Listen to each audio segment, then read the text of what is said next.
What's that like?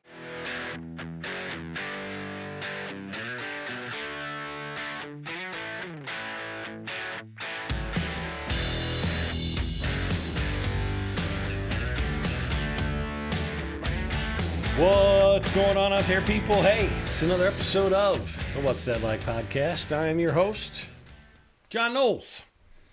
So baseball season has arrived. It's Cubs versus Cards, Cards versus Cubs. Today, I'm going to bring you a guest that's going to really talk about his passion, not only for his Cubs, but baseball in general. I know many of you grew up wanting to play pro ball. You maybe played in the high school a little bit, maybe played just in Little League, but as you've grown into an adult, you still maintain a passion for baseball to this day. Maybe the dream got away from you. Maybe it's just something that you thought you'd do when you were younger and it fell by the wayside, and now you're later in life and you're kind of wishing about what could have been. Tim Boostrom's a friend of mine from Mascoutah. He's had that dream. He wanted to play the pro ball, and he never got that chance. But as he's gotten a little bit older in life and has a few more bucks in his pocket, he's found a way to make that dream come true. You see, Tim, every January goes to baseball fantasy camp. And now, as a Cub fan, he goes to the Cubs baseball fantasy camp, and that's out in Mesa, Arizona. I'm pretty sure the Cardinal facility is in Jupiter, Florida. These baseball camps are available for any of the major league teams out there. You can pay a fee and go live out your major league dreams. But that's really only part of the story. You see, what I think you're going to hear in this podcast that you'll probably enjoy even more than what he talks about going through from a playing standpoint.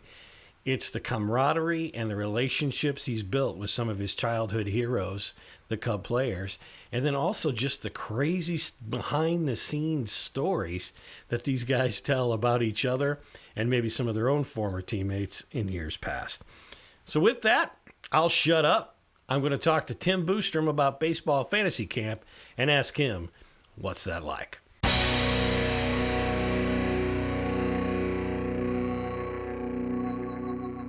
Tell me about little Timmy growing up. Oh man, little Timmy was a huge Cubs fan at about the age of 5. Both my parents are from the Chicago suburbs, so all my family's from there. So living in central Illinois at the time, you're either a Cub fan or a Cardinal fan. Mm-hmm. And so with the family all being from Chicago, my allegiance went that way, which incidentally, there was no baseball fans in my family. So I just kind of enjoyed the game, played a little league, and thought I got to have an allegiance to a major league team. So I picked the Cubs because of the family, and it's stuck with me ever since. How long did you play baseball growing up? Did you play in high school? Yeah, I played 1 year in high school. Wasn't good enough to keep playing. Once they started throwing curveballs, my career was over. And but yeah, I loved playing up to that point. Felt like like any little kid, you feel like you could probably make the majors someday, and then that dream dies about the age of 14. So that was when I knew that was not going to be my career, and I probably needed to study a little harder. Did you play any other sports? I played football, but yeah. that was not a sport that you had to make the team. So playing is probably something I should use in air quotes. But you were on the team. I was part of the team. I was mostly a tackling dummy. Did get 1 sack in high school that was credited to somebody else. You're like Rudy. Yeah, kind of like Rudy. Yeah, you got in the game at the end and sacked the quarterback, and then. But then he got credit for it and got carried off the field. Somebody else's name was in the paper the next day, so it was not exactly like Rudy. Not exactly like Rudy at all. So how old are you now, Tim? I turned 40 about a month ago. 40. I gotta tell you, I've got I want to say there's 4 or 5 friends of mine, or turned 40 or turning 40. Mm-hmm. In the last probably 3 months. I guess all my friends are turning 40. It makes sense. My wife says I'm probably immature for my age. So I'm at 46. I'm hanging out with all you young punks. Your wife is very perceptive. She is. Yes. I am the oldest of her 3 kids. That's great. You're a Cub fan your whole life. You're 40 years old. Just this last fall, they finally win the first World Series, not only in your lifetime, but your dad's lifetime, your grandfather's lifetime, and anyone that's alive's lifetime. How tortured were you? Yeah, it's funny. As a Cubs fan, you're not. It's more of a family feel where because you've been watching a loser for so long, it just becomes part of who you are. You're just having a good time watching ball. You have hope that maybe this is the year. That the torture was in the years like in '89 and and 2003 and years where they got close but they didn't get it. This particular year, they've been losing for so long intentionally to get the draft picks and get better that when they got to the World Series, it was enough. Cubdom was, this is good enough. We just wanted to get there. It hasn't been there since 45. Yeah. Now, when you get to Game 7, it's not enough. I mean, now you're like, okay, we want to win this thing. And that was a gut-wrenching night. But clearly it worked out for Cubdom, and I feel a little bad for Cleveland. Not a whole lot, but a little bit. Now, I'm not a Cubs fan. Never have been. Diehard, bleed red Cardinal fan. I was rooting for you. I was rooting for you. You and all my Cub fan friends, except a couple of them. Do you get kicked out or any sort of penalties in Cardinal Nation for that? Not really, because I think, you always talk about these Cardinal-Cub rivalries, right? Mm-hmm. And they also, it's one of the greatest rivalries in baseball. It's been my contention for years that hammers don't have rivalries with nails. so you got to win every now and then to make it something real. So who were your Cubby heroes growing up? Yeah, so as a 40-year-old, my formative years are in the 80s, and so you're watching, Cubs like Ryne Sandberg and Rick Sutcliffe, Bobby Dernier, Gary Matthews. And the 1984 team would be the way to describe that. They went to the NLCS that year. And then in 1989, the Cubs had a good team again. That's when they started the divisions, and they had wild cards and things like that. So the Cubs were a wild card team that year, and they had Sean Dunston and still Ryne Sandberg, Andre Dawson, some of these, Mark Grace, these names of folks that a lot of people know. Greg Maddux was there. Sure. So just all those folks were people that I looked up to. I think when you think of idols, like when you're a kid and you idolize someone, it's probably when you're pretty young, and you just start to have people that you really like when you get a little bit older. So the 84 team are ones that I idolized. Ryne Sandberg was somebody that I would have loved to spend 5 minutes with. I would, made your year. Mm-hmm. So that would have been my team. Just like I think for you it would be Ozzie Smith and Willie McGee and the gang. That's right. Yeah, yeah, certainly. Those were as an older guy, I watched the Cardinals today, and yeah, they've got good players, but they don't sink into you like they did when you were 8 to 15 years old, and those guys were like, oh my God, it'd be so cool to meet them. Yeah. So you're a Cubbie fan. You've got your Cubbie heroes. Mm-hmm. A couple of years ago, I remember you and I talking, and you told me you were off to fantasy camp. That's right. And explain what fantasy camp is. Because actually, Tim, when I told somebody I was having somebody on the pod to talk about fantasy baseball camp, they thought you were just going to go to camp and play fantasy baseball. Oh, okay. So what do you get when you tell people you're going to fantasy camp? You got to be careful with the way you word that. So if you tell a female that you're going to fantasy camp, they may turn around and go the other direction because it may sound something inappropriate. Mm-hmm. Or it may sound like you're going to be joining a convention of other people dressed up like characters from Lord of the Rings. But what fantasy baseball camp is a chance for you to pretend to be a baseball player for a week. All the major league teams have this camp now, so you can for an entire week just go down to their spring training facility, put on the uniform, and play baseball. At what point do you decide this is something I want to do? So I was in my 20s and I was watching a Cubs game, and they came on with a promo that said Randy Hundley's baseball camp. And Randy Hundley was a catcher for the Cubs in the 60s. Todd Hundley's dad, for folks that knew Todd from playing in the 90s. And I said, fantasy camp, what is this thing? So I get on the internet and check it out, and sure enough, you get to play baseball for a week with Cub players, the guys that you grew up watching. And I thought, I got to be a part of this. I don't know what this is, but I got to be a part of this. And you had to be at least 30 years old to do it. So being in my 20s and not having the income to, it's just an expensive proposition. So not having the money to do it and not being old enough yet, I thought, someday I'm going to do this. And then, life gets in the way and things happen where you spend your money on other things, and all of a sudden you wake up one day in your late 30s and you think, I better do this now before I can't do it, physically. Right. So tell me the setup. How does it work? Where is it at? Yeah, so it's at the Cubs spring training facility, which is in Mesa, Arizona, just outside of Phoenix, and you play on the fields that they practice on in spring. So if you watch any reports of your favorite team practice on the practice fields. From the Cactus League. Right? Or the Grapefruit League in Florida, right? You're playing on their fields, the same fields that they practice on. And then they have a big game, they call it, at the end of the week where you play against the professionals. Mm-hmm. And that's in the actual spring training facility that they play their games in. Are you showing up prior to spring training, or is it after? Yeah, it's in January, late January, so it's before spring training, a couple weeks usually beforehand. So tell me how it works. I mean, you show up, like on a Sunday? Yeah, you fly in on a Sunday and go to an opening ceremony where you meet the players, which will be your coaches for the week. And they sort of draft the teams. I mean, they kind of know in advance who's going to be where, but you don't know. So maybe Rick Sutcliffe stands up at the front and he says, okay, I got Boostrom on my team. Boostrom, where you at? And you get up and you jog up there, and there's a mediocre applause for you because nobody cares who Boostrom is from the St. Louis area. And then it'll be like Kozlowski, and he runs up. So you're meeting all these other guys and gals that are going to be on your team. Okay. So it's not a schoolyard pick. You're not standing around going, "Oh, that guy looks like he's got an arm." You fill out a form ahead of time. This is how the Cubs camp works anyway. You fill out a form that they ask you, like, how much ball did you play growing up, and how old are you, and what position do you want to play. So I think they take a look at those things and sort of try to even out the teams.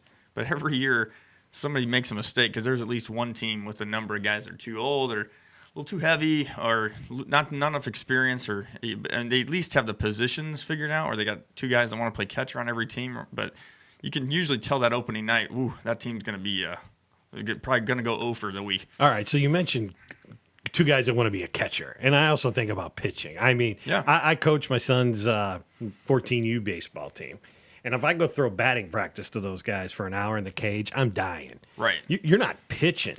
No, are you? I was worried about that because when I first looked into the camp, they didn't describe that. There was no pictures of how that worked. So I thought, I'm going to go out there, and are these guys going to be throwing to us, or going to get walked the entire time? And they use pitching machines. Okay. So during the week, the ball's coming pretty much the same spot, same speed every time. And the end of the week when you play against the pros, it is live pitching. So someone on your team has to throw to them, and they have to throw to you. So there's a guy behind the plate catching, squatted down in gear too? Yeah, there's a bucket where they just catch the ball, drop the ball into the bucket, whatever. So usually by about the middle of the week, they're sitting on the bucket. So, I was going to say, I'd have to sit on the bucket. Yeah. Because generally, the guy playing catcher, I mean, let's be honest, is not probably the most athletic guy in your team. So he might be, a few dozen pounds overweight, and he's just like, you know what? Flip the bucket over. I'm going to put on the gear and sit back here. So you get there on a Sunday. You have an opening ceremony. I guess, do you train Monday and if you're for a couple days, or what? How does that go? Yeah, that's so that you want to play as much as you can. So although there is some practice and some coaching, it's pretty minimal. I mean, you're pretty much just thrown in the deep end of the pool. So Monday comes up. You go over to the facility. You get in the locker room, which is really cool because you're in the players' locker room.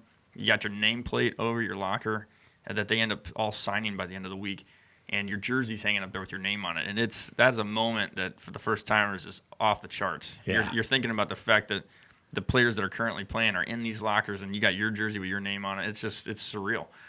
So you see all the first timers, including myself, my first year, take a picture of that and just sit there and kind of just take it in. Yeah. So then after that you get changed. You go to a morning meeting. And the coaches are there telling you kind of how things are going to work. And then they tell a bunch of stories of, their playing days, some off-the-record stuff or what, just great stuff. And then you get on the fields, do some calisthenics, and they take some hitting practice. So they bring the little cage out, and you take 8 or 10 swings. And maybe if you're making contact, they don't give you much advice. If you're swinging through it, they're like, move your elbow over here or stand like this or whatever. So get a little bit of advice. They take a few fielding, grounders and pop-ups and things. And then it's time to play. Tell me what kind of people are there. I mean, you're 40. You wanted to do this for a while. Mm-hmm. You said the minimum age is 30. How do they balance that out? I mean, what's the age range of folks that are there? Yeah, I would say the average age is probably 55. So it's not a bunch of youngsters by any means. And the average skill set is not that strong either. I mean, there's a few guys you can tell played in high school or maybe even minor league ball. But for the most part, it's guys like me. Played a little bit of baseball growing up and just wanted to get in there and play. So it's not you wouldn't have to worry about your talent level. There's folks that literally have never played baseball before. There was a gal from Japan that didn't speak English, never played baseball, but was a Cubs fan. She came out and played, and by the end of the week, she was hitting the ball. Well, that's cool. Yeah, so it's all ages, all types. That when you're making these great plays and you think in your head like how cool a play might be. Like for example, there was a play where I'm going to say dove in the hole, which after you watch it on video, it looks more like he kind of stumbled and caught the ball. But in your head, you dove in the hole, you make this play, and then, I threw the guy out from my knees to first, which that part is legitimate. But, you're not throwing out Willie McGee, even though you think you are in your head, you're throwing out like, William McDougall, the OBGYN from Milwaukee, Like he's takes him 10 seconds to get to first. But it feels good when you do it. So what you mentioned that's a favorite play you had. What are the favorite playing moments that you had? Yeah, there's a couple. You're going out there to pretend to be a baseball player for a week, and part of that fantasy is to play with the professionals. So we had 1 year, and I've done this for 3 years. So the second year, we had Fergie Jenkins was going to be one of our coaches, and he's a Hall of Fame pitcher for the Cubs, for those that don't know. And he couldn't make it. He got snowed in and it couldn't make it in January. So we had one coach for the whole week. Well, Friday rolls around, Thursday night rolls around, and there's a rumor that Ryne Sandberg is going to show up. Hall of Fame second baseman, my hero growing up. I mean, everybody's hero that's at this camp to some degree. And we thought, well, hey, we're down a Hall of Famer. Maybe we could ask for him. And so we went to Randy Hundley, who runs the camp, and said, hey, could we get Sandberg if he shows up tomorrow? He says, yeah, it'd be great. Sure enough, he shows up. So the next day, the whole camp is buzzing because he's there and he's telling stories, but he's our coach. So I'm sitting in the dugout on the bench with Ryne Sandberg, and we're telling stories and talking about baseball, and then you're going up and hitting, and he had to play that day in the field because we had a couple guys that were hurt. By Friday, you're playing double headers every day. Okay. So I don't care if you're a professional player. Double headers every day is a lot, and so by Friday, there's people with pulled hamstrings and groins and stuff, and so he's playing first base, and I'm playing shortstop that day. So I'm like taking grounders and throwing them to Ryne Sandberg. That's crazy. That's exactly what you dream about growing up, is to play ball with your heroes. 14-year-old Tim just came back to life. That's what this whole thing's about, right? So you're a kid all over again. You're not thinking about your job. Selfishly, you're not even thinking about your family or your friends. You're just selfish for an entire week playing ball with your heroes. And so there was a play where two plays that I remember. This one was a grounder went to second base, and the guy playing second had never played baseball before this week. Looked exactly like Harry Connick Jr., by the way. And in the evenings, we even had him telling people he was Harry Connick Jr., and it went over really well at the bars and stuff. But he takes the ball off his chest, the grounder, and it pops up in the air. I catch it, step on second, throw to first. And Sandberg gives me a little, fist pump, and I come in, and he says, great play. And I'm thinking, Ryne Sandberg just told me I made a great play. Did anybody hear that? Did you just record that? So that was moment number one. And then I came up to bat the next inning, and hit one out, hit a home run, which it's a fairly rare thing. Like, there's a handful of home runs that'll get hit throughout the week. Usually it's one guy hitting two or three of them because he's just a monster, or like we had a guy on our team that played college ball, so he was cranking a couple. But it's a pretty rare occurrence, and so it's the only one I've ever hit out. And when I get around third base, Sandberg's coaching third. I didn't even think about it. He gives me a high five. He's like, heck of a hit. And so I come in, tap the plate. The team's all there giving me high fives and stuff, and they go, how did that feel? I said, I just hit a home run. And Ryne Sandberg told me, heck of it, I'm going home. Like, that was the camp. That's the fantasy. I just did it. It's over. It's over. Right. And now you're chasing that feeling year after year going back. Yeah. So, I told my wife, she said, you got to go back. You have so much fun. I said, I don't know if I can go back. Now, in the third year, it won't be as fun. It doesn't matter. It was still as amazing. Sandberg wasn't there. It didn't matter. It was still the most cool week. It's something if you're a baseball fan at all, you got to do this with your team. It's unbelievable. So the Cubs are kind of famous for having famous fans. And, you mentioned Bill Murray might have showed up. Do you see folks that show up to this thing? Yeah. Just to be fair to them, you end up it's so surreal. You end up kind of becoming friends with some of these folks. You actually are friends with some of them, and so one of the things they tell you at the beginning of the week is that don't put the stuff on Facebook, don't Twitter out that so and so's here, and so we try to respect that. But some of the fans find out somehow anyway, and so you'll have 5 people watching your games at the beginning of the week, like somebody's wife and their kids, and by the end of the week there's 100 people watching because they're all waiting for one of the celebrities. So yeah, there's musicians and movie stars and things like that. So I guess first rule of Cubs Club is don't talk about Cubs Club. Yeah, probably. There's a number of things you probably shouldn't repeat. Evening activities and things like that. Yeah. So, that was my next question. What happens at night? You've played doubleheaders all day. You're beat up, you're sore. You're doing this for 4 or 5 days in a row. You're all in the same hotel, right?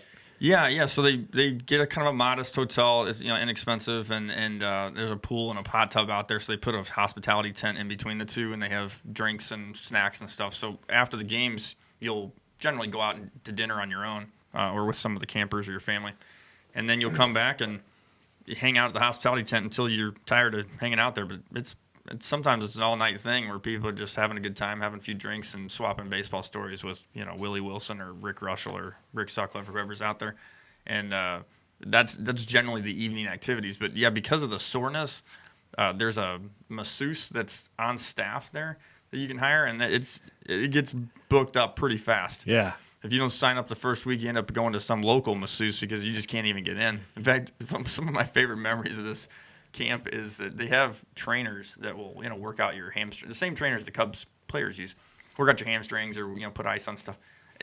Before the first game, people are in the trainer's room. I mean, just think of the age of the people. You're like, oh, hey, I'm just sore in general, so I'm going to go get some work done before I start playing. It was a long flight, got a crick in my neck. Right. Now you got to play 5 straight days of baseball. By the end of the week, it smells. The whole place is Ben Gay. Like there's a Ben Gay convention going on. It's unbelievable what the smell is like. Man, you're selling up this fantasy camp. Well, there's a limited number of slots, so if a few people just get scared away by the smell of old man, then that's probably good for the rest of us. But if you're a younger guy like yourself, you're probably on the younger end of folks. You go there and probably dominate. Well, yeah, and that is really fun. So if you're 40 years old, you played a little bit of baseball, you look like a Hall of Famer out there. I mean, you're making, like I remember jumping up and making a catch that in any co-ed softball league would be just okay, nice catch. So I jump up at the top of my leap, which is, not maybe a 1.5 foot vertical. So I make this catch. I come down and Willie Wilson says, "That was awesome. I can't believe you got that high." I said, "It was like 1.5 feet." And he goes, "No, for this camp, it was pretty amazing." So name drop for me a little bit. You don't want to talk about the celebrities, but I'm sure part of the selling of this is you're going to hang out with former Cubs players. Sure. Take me through like who were your coaches, who were some of the other name drop some of the other folks that maybe you're running into here and hanging out with. Well, so in 3 years, a lot of the folks like to come back. So if you think of this is not just a ton of fun for the campers. The pros have a great time coming to this thing. They're competitive, so they get a chance to kind of trash talk with their compadres about their team beating the other team or whatever. But they also really just enjoy the relationships they have with the campers, which I would have never have guessed. Like, for example, Rick Russell, who played for 20 years, a bunch of different teams. I was driving him back from the facility to the hotel one day. He just needed a ride. And I said, "Hey, thanks for doing this. Like, thanks for coming out. You have no idea how cool this is for us as the campers." And he goes, "No, don't even worry about it. This is fun for us. Like, we get a chance to meet all you guys and see how much fun you're having. It just reminds us why we enjoyed playing the game so much." And so they have just as much fun as we do, which is hard to believe, but it's really, really cool. But names, Rick Sutcliffe, he's a great pitcher, Cy Young winner. He's on ESPN now. ESPN, yeah. Right, Sandberg I mentioned, Fergie Jenkins, Hall of Famer. Billy Williams has been there in the past. Ron Santo was there before he passed away. Everybody from the 84 teams, so Gary Matthews and Bobby Dernier and Durham. Durham's been there in the past. I've not. Jody Davis was there last year. He's super cool. You meet all these guys, and they're just as great as you thought. Now, some of the guys are a little tougher to get along with, and Lee Smith can be kind of standoffish, but it's just his personality. He's just a quiet guy. He's not. Standoffish isn't the way to say it. He's just not generally an outgoing guy. Mm-hmm. But if you sit down and talk to him, like I went up to him. He was our coach the first year, and I said, "Lee, like you've been sitting in the other dugout the whole week. We're barely seeing you. Why don't you come out and hang out with us?" He goes, "What do you want from me, man?" Or he said, "Boostrom, what do you need?" And I said, "I don't know. Show me how to throw like a curveball or slider or something." So he grabs my hand, and his hand is easily twice the size of my hand. And he says, "Damn, white boy, you're not going to be able to throw a curveball? Your hands are too small." And I was like, "Well, what can I throw?" He's like, "I'll show you how to throw a slider." So he shows me how to throw one, and the second time I threw it, it cut. It was amazing. It was incredible. So now I get to tell everybody, "Hey, Lee Smith showed me how to throw my slider." You're a 2-pitch pitcher now. You got a change up and a slider. That's right. Yeah, good for you. Yeah, my heater, my 70-mile-an-hour heater is, barely a changeup.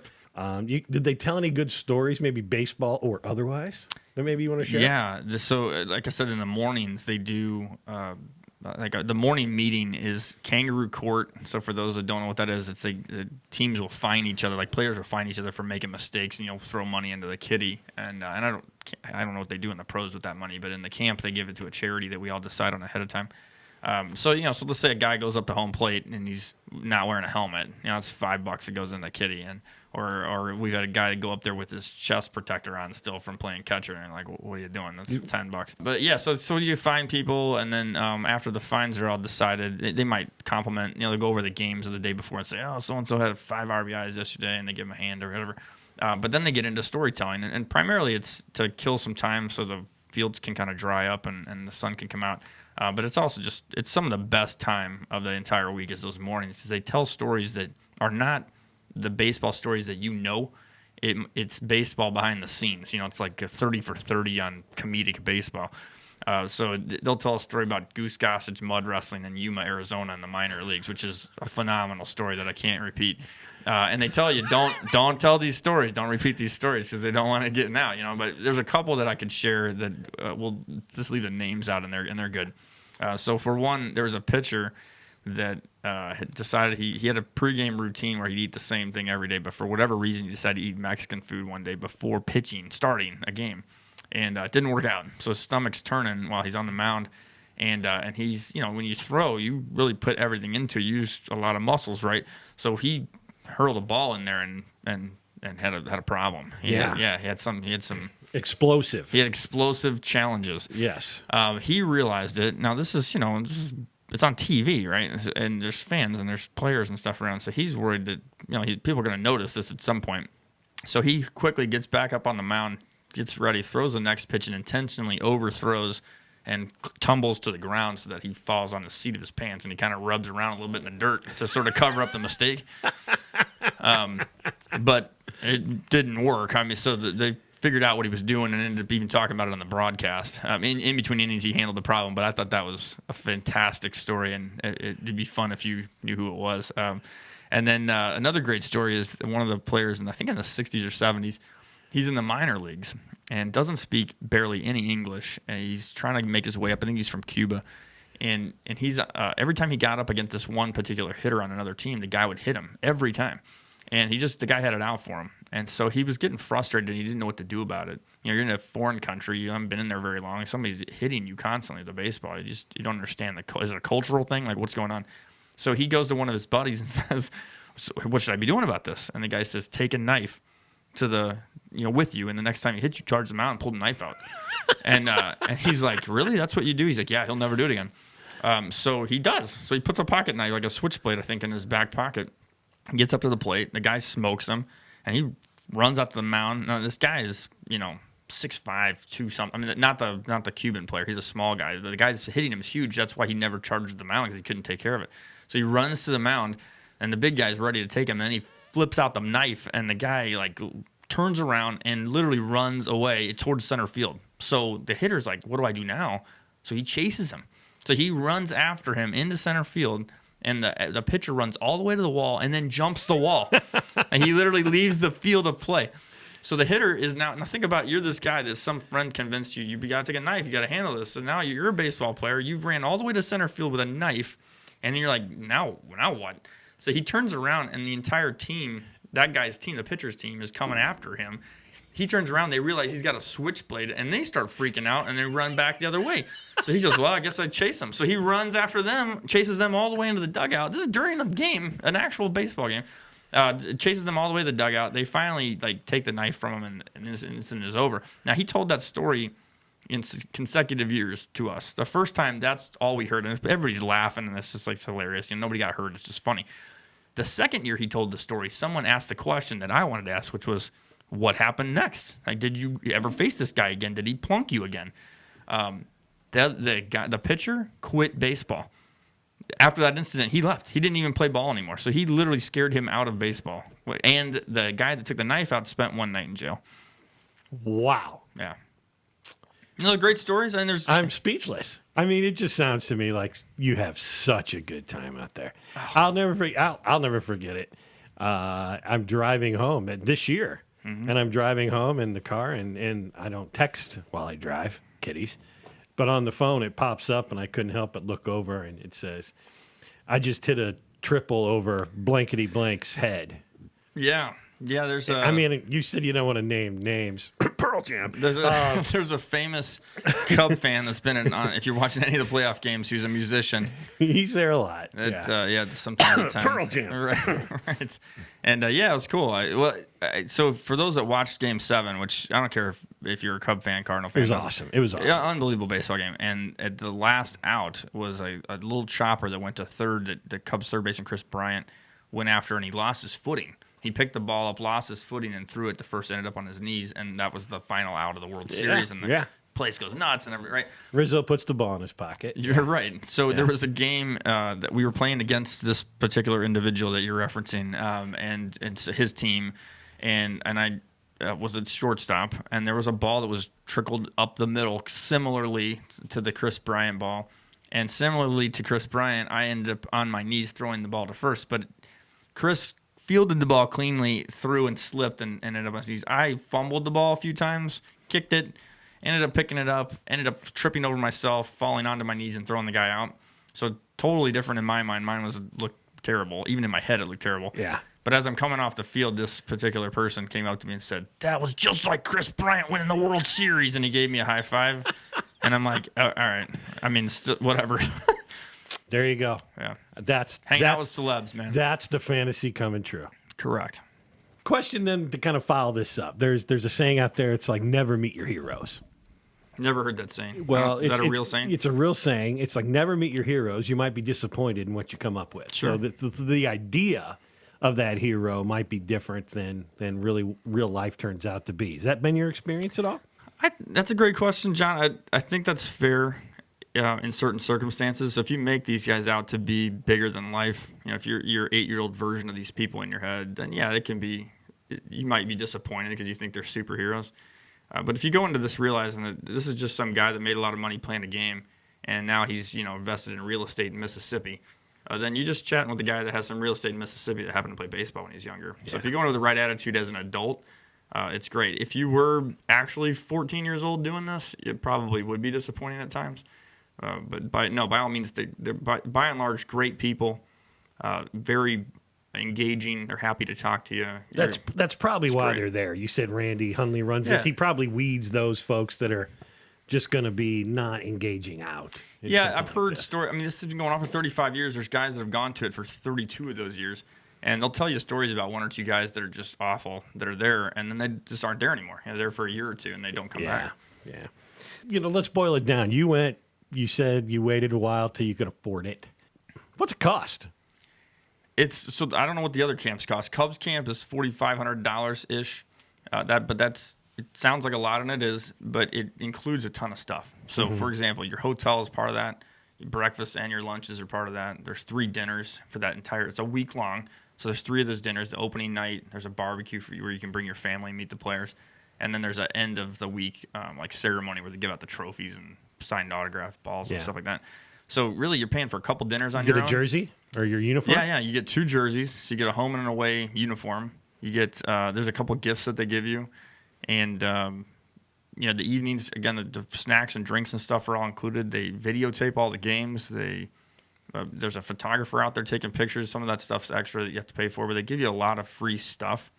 And, so if you think about other than your flight and a couple of dinners and maybe some incidentals, so let's say you're in it for $5,500 for an entire week of playing baseball with your heroes on the spring training facility that your heroes play on. It's not bad at all. Okay. Yeah. Do you keep in touch with any of those players? I mean, have you become friends with any of them? Definitely the campers. They call it, people like me that are going to campers. So absolutely the campers, we keep in touch. Like I'm going to be going to Chicago to catch a game here soon, and I sent an email to everybody and 3 or 4 others that are going. We're going to catch up. But yeah, some of the pros. Again, it's hard to tell the story without name dropping. So some of the pros, you have their cell phone numbers in your phone, and you can connect with them if you want. Your email addresses and things like that. But it's a fairly respectful environment. I think what's interesting about this week is, the first day or two, you're in awe. You're seeing, especially the first camp, you're seeing these guys that you saw on TV that were bigger than life, and you're thinking, I just want to get their autograph, or I just want to hang out with them and ask them what it was like. But by the third day, you're having lunch with the other campers, and you're learning about them, and the pros are just guys. Mm-hmm. And so you're not too much in awe of them during that week. Maybe 6 months into the year, you're thinking, it'd be fun to catch up with Bobby Dernier again. I wonder what he's doing. But for the most part, yes, you do become friends with them, which is at least acquaintances, especially if you go back year after year. But it's not the same. It's a fun environment. But you've broken down. You said the cost is about $4,500, but not everybody there is a millionaire. You're not. I know you're not. No. So, I mean, it's just something you budget as a part of what you're going to have in terms of your own family's entertainment or whatever, and you've got a wife that thinks it's great that you go do that. Yeah. No, the cost is a lot, as you're saying here. It's not a cheap thing. But the folks that attend are not all well-to-do. There are definitely some folks that have good jobs, doctors and lawyers and things like that. They come back year after year. But primarily you're talking about, a teacher that's retiring that somebody decides they're going to go together and get them this as a gift. Or there was a guy my age that his parents got this as I think it was like a master's graduation gift or something. One of my favorite people that I've seen each year, we've become friends, is a 67-year-old retired steelworker, and he got this as a gift his first year, and he comes back every year. He's just like, I didn't think I'd do this again, but I'm taking it out of my 401k, and I'm giving less to my kids, but I'm enjoying it. And, live now. Yeah, live now. Yeah. And think about this, 67 years old, he's faster than I am, and he's, pulling grounders and beating them out, and it's just fun to see him and everybody at those ages having a great time. Is Steve Bartman there? I've not met Steve Bartman. I don't think he's probably in Cub Nation much anymore. Incognito. Had to ask, thought, maybe he's there. Yeah. The curse has been lifted. Yeah, he should. Hey, Steve Bartman, if you're listening, we'd love to have you at Cubs camp. You'll have a good time. Well, you'll probably even sign some autographs. Come on out. How about that? Yeah. Boostrom making the invite. Yeah, I mean, it might be full. You might not get in, but keep trying. I'm sure they'd make an exception for the guy. Poor tortured soul. I mean, he's a good guy. He didn't do anything any different than somebody else would have done. Well, he might not be able to afford it given the Walkman that he had.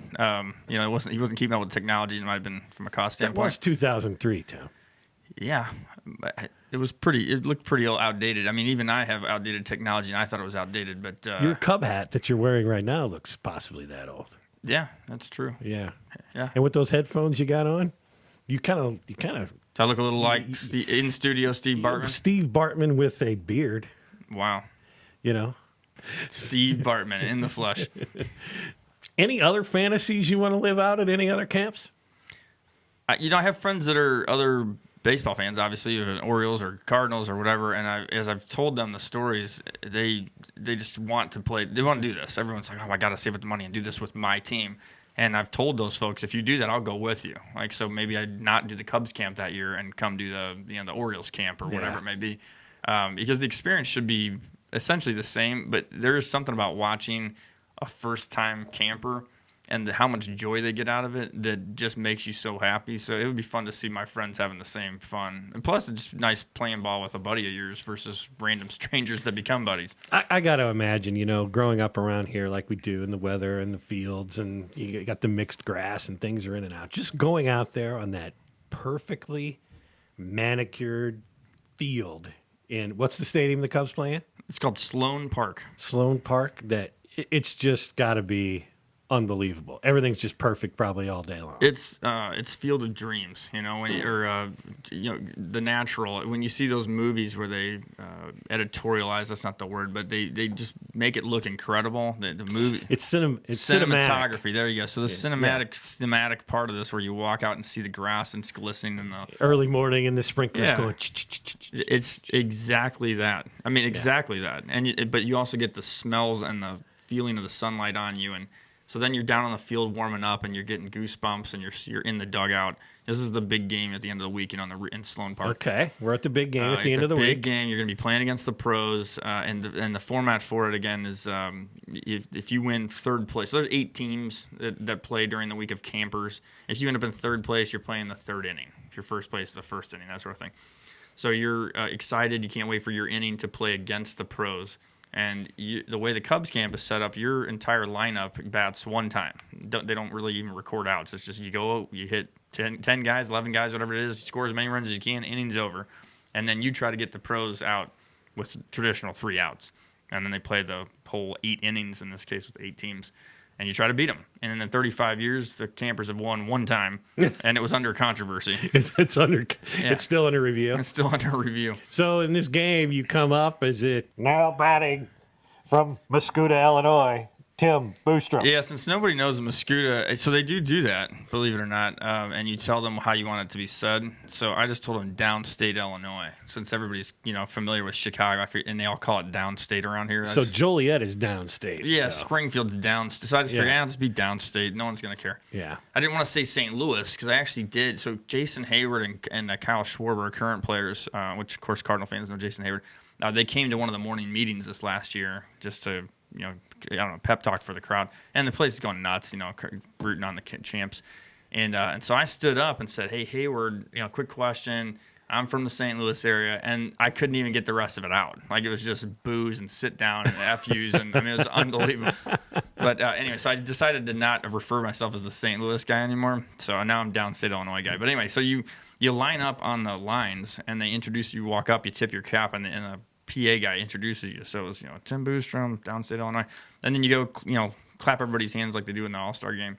And then they sing the national anthem, and the guy that does the opening day national anthem for the Cubs, Wayne Messmer, comes in and does the national anthem. So it really feels like a Cubs game, start of a game. Yeah. What would you tell somebody that we haven't talked about so far about the experience? So the experience, I think, in most people's heads is that big game. Like, for example, the first year I pitched to one hitter. We had a couple guys that took turns pitching, so I came in to get the last out. And I pitched to Todd Hundley, who, hit 40 home runs one year in the 90s. I mean, good player, and he's still fairly young. And so you're thinking, I'm on the mound in the facility that in about a month they're going to be playing games on, and I'm pitching to Todd Hundley here. It's surreal. I mean, those are the moments that you wait for. And incidentally, I did get him out. Of course you did. Which was great. Yeah, or you wouldn't have told the story. Yeah, I fired that 70-mile-an-hour heater in there, and he hit it about 400 feet, but it was foul. Then I decided I better bust him inside with one, so I ran one up and in, which, again, in my head sounds and looks really amazing, but on film, I think he was just really tired and wanted to go back and sit down. And so he just kind of flicked it and popped out to first. But you use that Lee Smith slider on him? I was gonna try that, and yeah. I did try it, but I can't tell you the nerves that you have. You think you can handle it, you get up on the mound, and some guys just can't throw anymore when they get on there. Yeah. So for me, with the slider, I overthrew it, and it was just terrible. So I went back to the heater. So for folks that are thinking about this, I would say that moment is what you're looking for, that opportunity to be on the mound, let's call it, or in the field against the pros. But as a kid, let's say you're 14, 15 years old, 16 years old, and you're not going to be a professional baseball player. When you go to a baseball game, you see them warming up before the game, throwing pitches to each other, just throwing to each other. Or you see them taking batting practice, and you think, I could never be a major league player, but I could do that. I could throw, with a pro. I could hit off of a pitching machine. And so when you actually get out there and get to do that, it's exactly what you dreamed of. That level of connection you could have had with Major League Baseball, you actually have it at that point. And that's that experience that if anybody listening is like, I really wish I could have done that one day, you can for like $4,500, and it's totally worth it. Timmy, man, hey, I want to thank you for coming. I know there's plenty of Cub fans in this area that might get a kick out some of the stories you told, and hopefully, maybe someday you'll meet one of these folks, and they'll go, "Oh, you're Tim Boostrom from the What's That Like podcast." Yeah, I mean, so this is great. I got two things for you before we sign off. One thing is, thanks for having me out here. The fantasy camp concept is just genius. To take a week just for yourself, I think everybody needs that. You think about City Slickers, the movie. That was sort of a fantasy camp, going out and be a cattle rancher for a week, right? Yeah. And he came back just happy about life again. That's what this does. So you're doing something that you thought you could never do, and you just have an incredible time. You meet great people from all over the country. You meet your heroes, and you just get happy. So for anybody if they need that or want that, be selfish, scrape the money together, go do it. So my question to you is, what fantasy camp would you do, John Knowles? I don't know. I don't think. Let me say it this way. I don't think I've got that gene in me that says I want to go do this for anything. I love music. I play guitar. Mm-hmm. I thought maybe I'd always want to. I wish I could be in a band. And maybe when I was 18 to 20 years old, I thought, man, maybe I can get in a band and be real famous. Doesn't appeal to me. I'm in a band today. We play around here. I live my rock and roll dreams with 4 friends of mine, and we bang out a lot of great tunes and have some fun. That's good enough for me. I really just kind of live my life like, if I want to do something, I just try to figure out a way to do it. This podcast is exemplification of that. I listen to them all the time, and I thought, you know what, I could probably do that. So you know what, you scrape a few bucks together. I got some equipment. I don't have much money in this whole thing. You figure out how to do it, and you just do it. So you're maybe different than a lot of folks. You're living the fantasy. So if you say, hey, this sounds fun, I'm just going to do it. And you got a great studio here. You got equipment that most people don't have. It's cool that you're living the dream. I guess my life is my dream. That's great. For all of us that maybe have sold out, that you got to take a week and go and like spend some of that money to live the fantasy. Great, but if they could be like you, man, that is the fantasy. Well, I guess I live inside my own fantasy in my head. I guess that's what it is. Because I mean, even as you're talking about the whole experience at fantasy camp, I know I've told you this before. I have no desire to do that, but I love listening to you talk about it because I see how excited you get. I get so much reward out of just listening to you have that much fun. And I think that's the sweetness, if that's the word, of the camp idea is the pros said exactly what you just said, that they like seeing the campers having fun. It's maybe a parent to a child type of thing. You love seeing your kids having fun. I love seeing the first timers having a great time. So it's just you enjoy the people around you having a good time. And at fantasy camp, there's no hierarchy. There's no status. And so everyone's just enjoying the fact that they're meeting other people that are having. You don't even know what they do for a living. I mean, people don't care. You're just playing ball together. So if you can find that in your life, it's a fantasy camp. If it's living the life the way you do, just enjoying the people around you are having fun. It makes life a great time. I do want to give you one thing before we go. So one of the things they give us is baseball cards. Oh yeah. So I brought you the first 2 years baseball cards, and I signed one for you. Oh. Now I don't have the third year because they haven't sent them out yet. But so you get baseball cards from me, and I will say there's only 50 of these in the universe. So you have one of the 50 cards. So if you put it on eBay, make sure you tell them that it's one of 50. The other thing I'll say is I think I have 47 of them still at home because I'm not sure what adult gives out baseball cards of themselves to anyone else other than like your nephew and your parents, which are where the other two have gone. That's awesome. So you know what, Tim? Would you, if I ran a contest on the website, could we get some signed cards to give away? Sure. Yeah. Yeah. Whatever people want. I can put a little personal note on there. I'm not sure it's going to be a real popular contest. You never know. Well, when I was a kid, people said I looked a little bit like Tom Bernansky, who played for the Cards a little. Yeah. So if you want me to sign a Tom Bernansky, that's fine. I'd be happy to do that. Did you learn how to play baseball from those commercials? What was the commercials on ESPN all the time? Was that Tom the Fred Amansky? McGriff ones? Tom Amansky. Was that Tom Amansky? Yeah. You looked like that Tom Amansky? No, there was a Tom Brunansky. Oh, Brunansky. He might not have played for the Cards. He played for the Twins. I think he might have played for the Cards, but no, Tom Amansky would teach you how to throw a ball into a trash can from center field. Exactly. That's the only way you can be a center fielder is if you can chuck a ball into a trash can from center field. So, yeah, I guess I could write on there, I learned all this from the center field trash can guy. From the Crime Dog. From Fred McGriff. That's right. That's awesome. Good. I know you all remember that commercial. That was a great commercial that ran literally forever on ESPN. It probably I think it's still going. Airs, yeah, there's still that kid turning the double play that he's probably in his 40s now. Exactly. But, baseball is timeless. It is timeless. That is really how it works there, man. Before you go, I want to start something new. I wish I would have done this when I started the podcast, but I think this is not necessarily about baseball or Cubs fantasy camp, but it's more like let's get to know Tim Boostrom a little bit. So Tim, what was your first job? Well, first job was a paper boy. You're a paper boy. Yeah, riding around on the bike, throwing the papers. How much do you make? Man, couple bucks. Couple bucks. You'd end up Christmas time. You get a $5 from the old lady, down the road. And that was big money. Yeah, you didn't chuck them on any roofs, did you? No, I'd put them right in the mailbox if people wanted it. You had a good arm. Yeah, I had a good arm. You weren't good enough for high school baseball, but you were good enough for the paper route. I could chuck a paper. That's right. And Ryne Sandberg would have said fist pump. Good job. Great paper throwing. What CD is in your car stereo right now? So since we don't have CDs, I'd say if I was going to take a CD and put it in a fictitious car stereo, it'd probably be Ray Charles. Ray Charles? That's a good guess. Maybe Stevie Wonder. That's not bad. I got superstition. Yeah, I love that stuff. Yeah, absolutely. Right in on the wall. And just like fantasy camp, it sounds really good in your head when you're singing it, but don't let anybody else hear you. That's true. This is true. What's the most embarrassing app you have on your phone that you would like, I hope nobody sees that I have that app? App on my phone. And it could be something simple. I hope it's not like Tinder or something.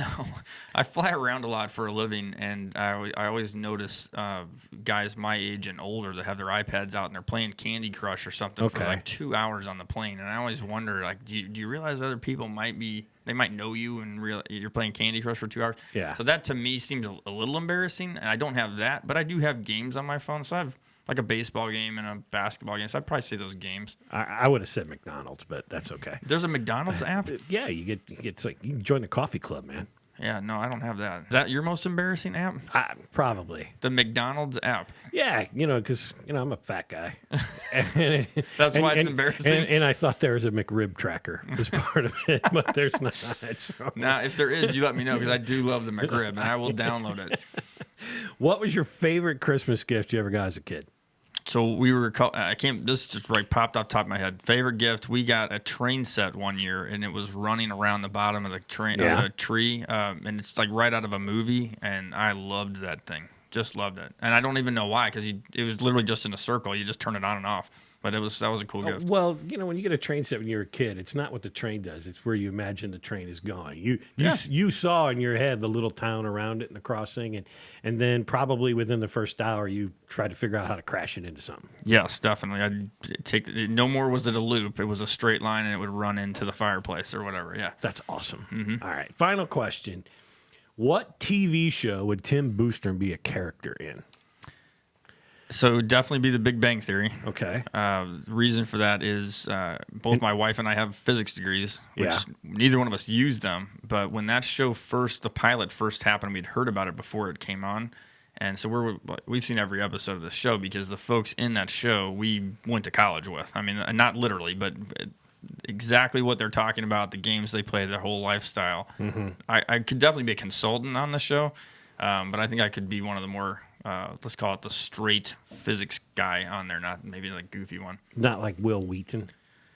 No, because he's like a celebrity, right? Yeah. So I'm probably closer to Sheldon than I am anybody else on there. Maybe a mix between Sheldon and Leonard because I'm pretty straightforward, but don't have quite the genius of either one of those guys. That's a good answer. Big Bang Theory. I like that. Big Bang Theory. Yeah. Tim, can't thank you enough for coming down and being on the pod. This was great conversation, certainly, hearing about all the things you go and do on an annual basis, living out your baseball fantasies, man. Thanks a lot. Yeah, absolutely. I mean, this it's definitely the next fantasy I was hoping to have. This moment right here where we got to talk in your garage for the last several minutes. It's been a dream come true.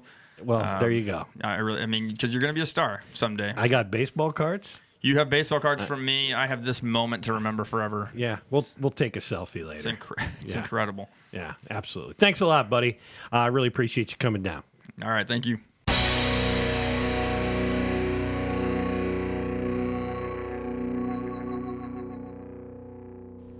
So boom, Tim Boostrom. Wasn't that good? Cubs baseball fantasy camper. There's probably some of you out there that thought maybe that's something you'd want to try at some point in your life, and hopefully you take this story that Tim told and go, you know what, something I want to do.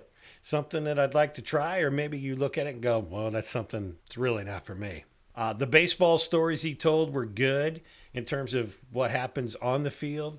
The stuff behind the scenes is still kicking me right in the rear end.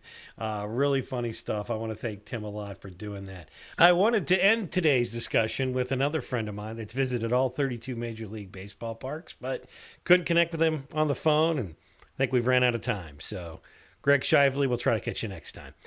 This has been the What's That Like podcast with your host, John Knowles. I'll see you next time. Thanks a lot. Peace out. What's That Like is available in the iTunes and Google Play stores. Search for What's That Like. Subscribe today and never miss an episode. Streaming is available at SoundCloud.com and on the SoundCloud app. Follow What's That Like at Facebook.com/What's That Like podcast and on Twitter at What's That Like Pod. All opinions of the guests of the What's That Like podcast are their own, not necessarily the views of the host or the podcast producers. We hope you enjoy this podcast serving Central Illinois and beyond. Peace out!